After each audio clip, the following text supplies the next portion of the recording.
안녕하세요. 수인제 두뇌과학 이슬기입니다. 자, 지금까지 저희가 여러 가지 굉장히 많은 ADHD 혹은 발달과 관련해서 이론적인 내용들, 그리고 이제 부모님들께서 머릿속에 넣어두시면 도움이 될 만한 개념들을 많이 소개를 해드렸는데요. 자, 오늘은 이제 그러한 좀 추상적인 개념이 아니라 실제 생생하게 살아있는 케이스들을 한 가지 소개해드릴까 싶습니다. 자, 오늘 소개해드릴 주인공은 바로 8살 성호라는 남자아이인데요. 자, 이 성호라는 친구는 어떻게 해서 수인제에 내원을 하게 되었을지 그 내원 사유부터 좀 말씀을 드리겠습니다. 성호라는 아이는 그 또래 남자아이들이 그렇다시피 굉장히 활기차고 밝고 개구진 아이였습니다. 그런데 어머님이 걱정이 굉장히 크셨어요. 왜냐하면 학교 담임 선생님께 전화를 받았는데 성호가 수업 시간에 집중하지 못하고 수업 시작하고 나서 10분 내지 15분 정도만 지나면 아이가 자꾸 딴짓을 하고 창밖을 멍하게 내다본다는 이야기였습니다. 그 전화를 받은 성호 어머님은 불현듯 여러 사실들이 떠오르셨다고 하는데요.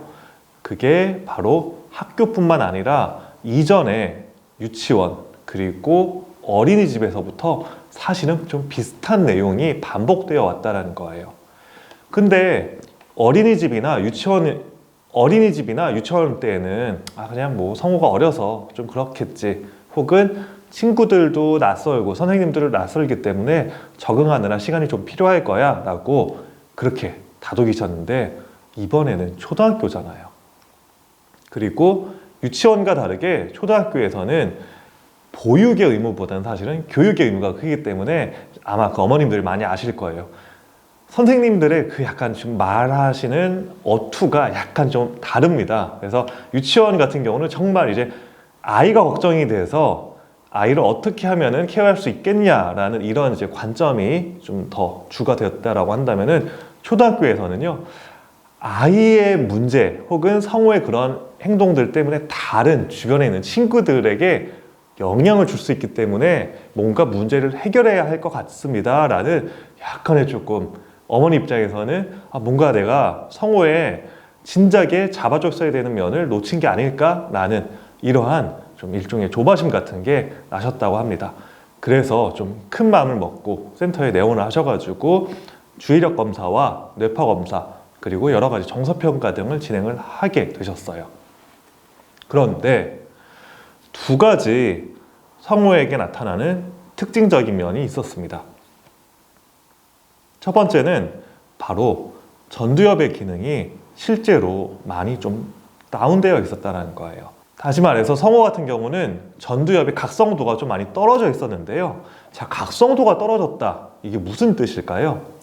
저희의 전두엽은 충동을 막아주는 일종의 자동차로 따지면 브레이크 같은 역할을 해주게 됩니다.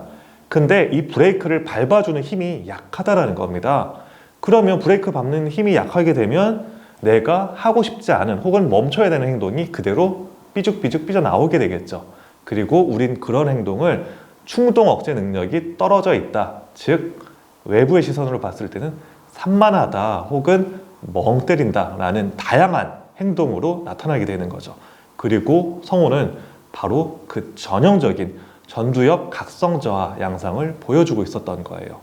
그리고 주의력 검사 결과상 두 가지 특징적인 부분이 있었는데, 첫 번째는 충동을 억제하는 억제 지속 주의력 검사에서 엉뚱한 자극이 자꾸 반응을 하는, 말 그대로 일관되죠.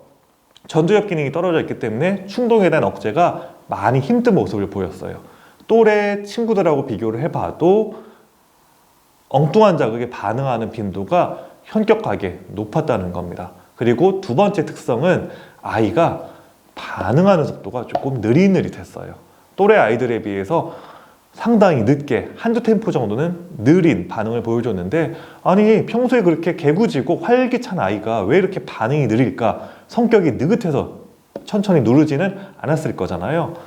이 모든 검사 결과가 가리키는 것은 성호에게 충동 억제 능력 그리고 아이가 각성을 조절할 수 있는 능력을 서서히 잃어가고 있었다는 점이었죠. 자, 그러면 본격적인 치료가 필요했는데요. 여기서 이제 저는 두 가지 판단을 했습니다. 첫 번째는 브레이크 문제잖아요. 말 그대로 충동 억제가 되지 않았기 때문에 이 브레이크를 보다 더 잘 밟게 하기 위해서 전두엽 기능을 올려줘야 된다고 판단했습니다. 그래서 뉴로 피드백 프로그램을 통해서 성호의 전두엽 기능을 향상시켜줬고요. 그리고 두 번째로는 지속적으로 주의를 기울일 수 있는 힘, 말 그대로 각성도를 쭉 끌어올리기 위해서 레아컴이라고 하는 인지치료 프로그램을 병행을 했죠. 그래서 이 두 가지는 전두엽의 각성 기능, 충동을 억누르는 억제 기능을 올려주기 위한 솔루션으로 저희가 진행을 했고요. 그리고 성호 케이스에서는 한 가지 더 추가가 되었는데요. 그거는 바로 바이오 피드백이라고 하는 프로그램이 추가가 되었습니다. 이 바이오 피드백 같은 경우는 이전에 이제 저희 수인제 영상 보셨던 분들은 익숙하시겠지만 기본적으로 아이의 마음을 편안하게 만들어주는 정서 안정을 위한 훈련이라고 보시면 돼요. 그런데 그러면은 성호가 충동 억제가 잘 안 된다는 건 알겠는데 왜 바이오 피드백 프로그램이 필요했을까요? 바로 그 이유는 초등학교 들어와서 그리고 예전 유치원이나 어린이집에서부터 사실은 성호가 끊임없이 선생님의 지적을 받아왔기 때문에 자기도 모르게 내가 혼나지 않을까라는 그 불안감이 늘 잠재되어 있었던 거예요. 그리고 그러한 성호의 불안감은 엄마 아빠가 보기에는 잘 드러나지 않는 그런 종류의 것이었습니다. 왜냐하면 일상에서 너무 활기찼기 때문이에요. 하지만 막상 뚜껑을 열어보니 검사 결과에서는 성호가 일종의 불안을 항상 마음속에 간직하고 있는 모습이 관찰이 됐습니다.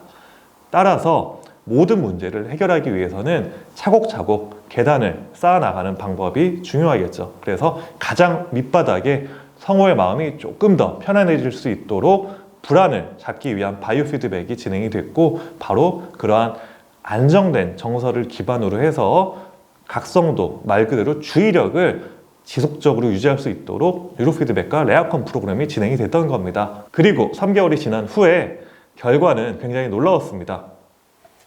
가장 눈에 띄는 부분 중에 하나는 바로 주의력 검사 사항에서 충동 억제 검사가 정상 범위에 가깝게 돌아왔다는 거예요. 그러니까 예전만 하더라도 엉뚱한 자극에 대해서 성호가 제대로 통제되지 않았던 모든 반응 억제 행동이 실패됐던 것들이 싹 사라져 버린 거예요.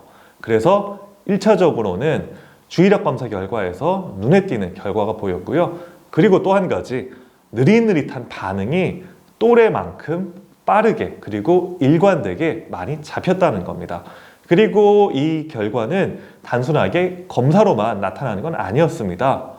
실제 일상생활에서도 성호가 너무 차분하게 그리고 선생님의 이야기를 하나하나 다 기억을 하는 말 그대로 원래 성호가 가지고 있던 영특한 모습을 회복했다라는 뜻입니다. 자, 근데 이제 여기에 더해서 제가 한 가지 더 말씀을 드리고 싶은 거는요. 이러한 성호의 각성 문제는 왜 발생했던 걸까요? 그 이유는 바로 저희 전두엽에 작용하게 되는 도파민이라는 신경 전달 물질이 조금 부족하게 나왔기 때문에 그렇습니다. 자, 이 도파민이라고 하는 게 너무 많이 나와도 문제가 되지만 너무 적게 나와도 문제가 됩니다. 왜냐하면 도파민은 기본적으로 어떤 심리적인 보상, 그러니까 내가 뭔가 공부를 하고 나면은 내가 초콜릿을 먹었을 때 도파민이 막 뿜어져 나오거든요. 그러면 내가 공부를 한 일종의 보상으로서 뇌가 그거를 기억을 하게 돼요. 근데 소위 말해서 ADHD 진단을 받는 아이들은 이 뿜어내주는 도파민의 양 자체가 적기 때문에, 즉 아이가 얻게 되는 보상 자체가 너무 적기 때문에 아이는 쉽게 심심해하고 어디에 내가 또 보상을 받을 만한 게 없나 늘 탐색을 하게 됩니다. 그래서 도파민 수치가 너무 낮은 아이들은요 지루함도 훨씬 잘 느껴요. 그래서 어머님들 그런 얘기 많이 들어보셨을 거예요. 아이들이 너무 하나에 집중하지 못하고 지루해서 이것저것 장난감을 바꿔요 라는 이런 반응을 하시기도 하고, 그리고 10분 이상 한 자리에 앉아있지 못해요. 그러니까 그거는 아이가 뭐 엉덩이 문제가 있어서 혹은 착석하는 데 자체에 문제가 있어서 그런 게 아니라 뿜어내주는 도파민의 양이 워낙 적기 때문에 쉽게 지루해 주는 겁니다. 그러니까 말 그대로 저희가 느끼는 5분이 ADHD 아이들에게는 50분처럼 느껴지는 거예요. 그렇기 때문에 아이들의 그런 산만해 보이는 혹은 지루해서 못 견디겠다는 행동의 가장 밑바닥에는 이 도파민이라는 놈이 범인이라고 보시면 될 것 같습니다. 자, 그래서 오늘은 이 8살 성호의 케이스를 가지고 저희가 살펴봤는데요. 정리를 해보면 이 친구는 각성도 문제 때문에 충동 억제가 되지 않았고, 그래서 원래도 잘할 수 있는 과제들을 하는데 어려움을 겪는, 그리고 그러한 어려움 때문에 유치원부터 초등학교까지 선생님들에게 끊임없이 지적을 받아서 눈에 보이지 않는 불안감을 안고 있었던 친구였습니다. 하지만 다행히 지금은 여러 가지 검사에서도 호전된 모습을 보였고요. 일상생활에서도 많이 개선된 모습을 보였는데, 바로 그러한 개선의 밑바닥에는 도파민 분비가 늘어났다는, 즉 여러 가지 신경학적인 메커니즘의 변화가 수반됐다는 걸 의미하는 겁니다. 그래서 이러한 도파민 수치가 아이의 행동에도 영향을 줄 수 있다는 것 반드시 기억을 해주시고요. 그러면 이런 도파민 수치를 어떻게 알 수 있느냐? 당연하게 저희가 직접적으로 뭘 검출하는 게 아니라 아이의 행동 양상을 통해서 추정을 할 수가 있는 겁니다. 그렇기 때문에 꼼꼼하고 정확한 검사, 그리고 표준화된 검사를 통해 우리 아이가 현재 어떤 어려움을 겪고 있는지, 그리고 어떻게 도움을 주어야 아이가 보다 편안하게 학교 생활을 할 수 있는지 함께 고민해 보실 수 있는 기회가 되었으면 합니다. 자, 지금까지 수인지의 두뇌과학 이슬기였고요. 앞으로도 더 좋은 내용으로 찾아뵙도록 하겠습니다. 감사합니다.